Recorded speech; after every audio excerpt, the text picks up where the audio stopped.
In 2005, Congress passed the Real ID Act, part of an effort to create minimum security standards for state-issued driver's licenses and ID cards. Now, more than 17 years later, that law is still not being enforced, and it won't be for at least another 2 years. Here's News Center Maine's Sean Stackhouse.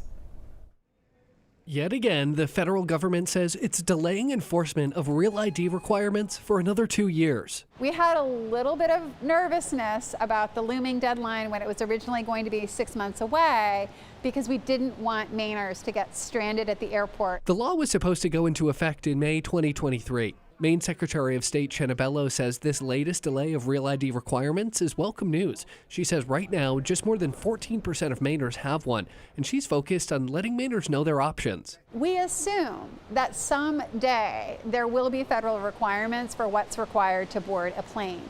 And so we want Mainers to either get a passport, you can get a passport card that fits in your wallet, or get the Real ID.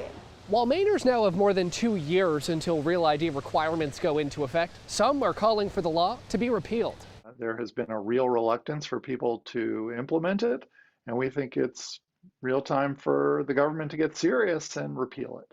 Zach Hayden is chief counsel at the ACLU of Maine and calls it a flawed policy and says Real ID has real concerns for privacy. Some of those privacy concerns stem from the fact that the government would be collecting all sorts of information about people. Bello says in contrast to a regular Maine ID, documents needed for a Real ID are scanned and held in a Bureau of Motor Vehicles database. It also costs $25 more to get a Real ID. Bello says she hopes Mainers can do their homework to determine if a Real ID is right for them before the deadline comes in May 2025. We recognize that we don't have control over the TSA requirements. We have to follow the law. And so we just hope that Mainers will think through what their options are and make the best decision for themselves and their families. Sean Stackhouse, News Center, Maine.